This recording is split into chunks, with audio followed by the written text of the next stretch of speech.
என்ன அம்மா சமைச்சிட்டாவோ? அம்மா சமைச்சு எல்லாம் ரெடியாக வச்சிருக்கிறா.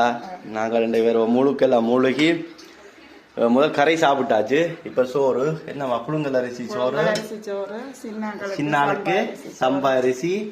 இங்க அதை பிடிக்குமாண்டு வெங்காயம் போட்டுக்கிறாரு. சின்னாளுக்கு வெங்காயம் போட்டுக்கிறேன். இங்கால பருப்பு கறி நல்ல தாளிச்செல்லாம் போட்டுக்கிறா போல. ஏன்னா பார்க்கவே தெரியுது, சூப்பரா இருக்குது. இங்கால சின்னாக்களுக்கு உரைப்பு இல்லாம சோஸ் எல்லாம் போட்டு வதக்கி வச்சிருக்கிறா. இங்கால இந்திய ஐட்டம் இருக்கு போல. என்ன சாமான்? நான் அரைவாசி முடிச்சுட்டேன். இறைச்சி கறி, தண்ணி. என்ன இது? இது இஞ்சி சோடா. சமைவாடை இருக்கு. சமைவாடை அடைகிறதுக்கு வடிவா இஞ்சி சோடா குடிச்சா சாப்பிட்டு.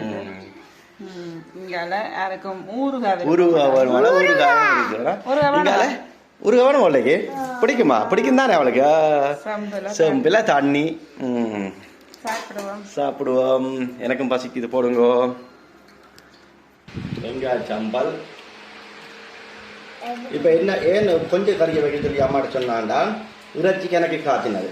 அப்ப இறைச்சியோட தனியா சாப்பிடும். ஒரு கறியோட சாப்பிட்டு தான் அந்த டேஸ்ட் தெரியும். இப்போ 2 இறைச்சி, ஆட்டிறைச்சி, மாட்டிறைச்சி, கோழி இறைச்சி வந்து வச்சா டேஸ்ட் தெரியாது. அதுக்காக தான் பருப்பு கறி, இறைச்சி, புழுங்கல் அரிசி சோறு, வெங்காயம் சும்மா சேர்த்து சாப்பிட்டா சூப்பராக தரக்கு. மொழியின இதுக்கு எல்லாரும் 3 பேரும் மொழியினாங்க. 3-4 அவன் மொழியினது. அப்போ இறைச்சி முதல் சாப்பிட்டேன்.